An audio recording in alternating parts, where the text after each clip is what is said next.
Hi everyone, welcome back to part 3 of our video series where we're talking about how Veeam and AWS are working together to help customers reduce risk, reduce cost, and increase agility and reduce recovery times. In our first video series, or the first 2 videos, we covered how Veeam is helping customers to disconnect from tape, store data more cost efficiently in Amazon S3, and really provide them more recovery options because they can restore into AWS instead of having to go back to the data center. In the second video, we spoke about disaster recovery and migration and how Veeam provides that single platform to not only protect and manage data in the data center, but also provides portability into AWS. So I'm Andrew Bell. I'm our storage partner development specialist. I get the privilege of working with our storage partners like Raymond Goh from Veeam.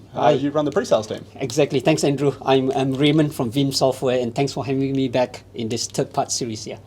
So for the last video of today, we want to cover what Veeam is doing when it comes to protecting cloud-based workloads, because it can be quite challenging as customers look to embrace this cloud journey. So, Ray, I'm going to switch sides with you because you're going to be far more comfortable here telling us about what Veeam is doing inside AWS and how they're helping provide that single platform to protect all workloads, no matter what cloud. Thanks, Andrew. So let us start off with the same note that we have on the on-premises side. Right? Look at what are the workloads that we have in AWS. So just to name a couple of them, firstly, on top of the EC2 that we mentioned earlier on, you're going to have your Elastic File System, right? EFS. You're going to have your Relational Database System, RDS. Mm-hmm. And that includes Aurora now. Aurora, you're right, yeah. AU, right? I'll just put it as AU over here. Of course, you do have the rest of the other workloads like EKS. Yeah. Elastic Kubernetes Systems, yep. And then VPC, not to forget, right? You have a VPC, so there are quite a number of there's quite a number of components that you need to protect and back it up. And where are we backing up this to? We're going to deploy similarly a Veeam backup appliances over here, and then we will have all this data that's back up into the S3.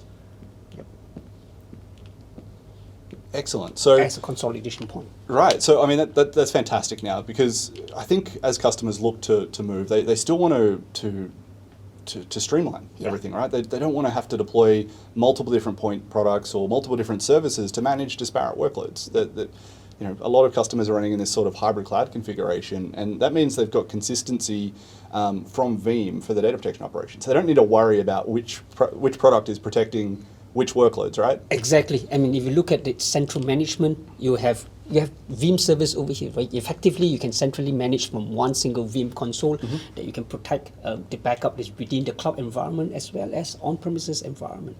And adding on to that, right, we have a third cloud piece over here, right? So the other cloud, right? So software as a service. What is really important on software as a service, which is highly adopted, is the M365, your email, right? Yeah. Yeah. So if your email servers are all residing over here, we can also have the M365 to be consolidated and back up into the S3 object storage over here. That's fantastic, because I think when customers adopt SaaS or even adopt cloud, I think there's still a lot to be learned, especially around shared responsibility models. Whether it's AWS, M365, other cloud providers, we're here to make sure that the services are available, right?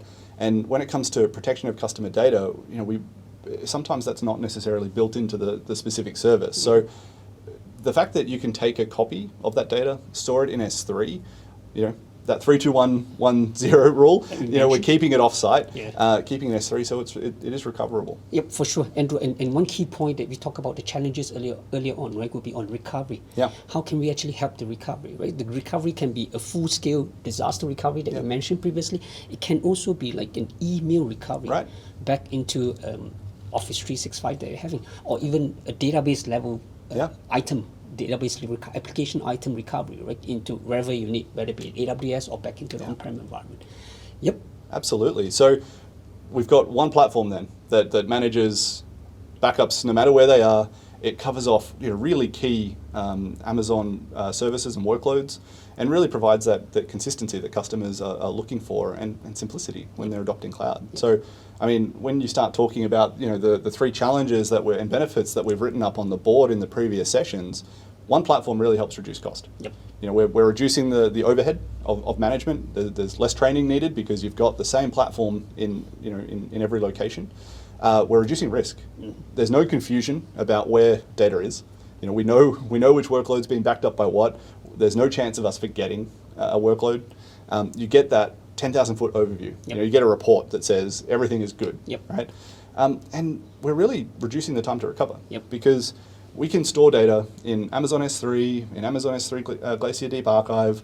We keep it on the right tier at the right time to ensure that the data can be recovered to whichever area or whichever workload or whichever location is needed for that customer for that particular store. Yep. Great, I think a great outcome.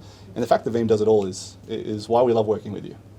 Likewise, right? I think this technology only works together with Veeam and AWS coming together, leverage on both our strengths to deliver what we need for our customers. Awesome. Thanks very much, Ray. Really Thanks, appreciate Andrew. you Thank being you. here today. Everyone, thank you very much. That's the end of our 3-part series. I hope you found value out of it, but we look forward to watching the rest of the videos, and we'll see you soon.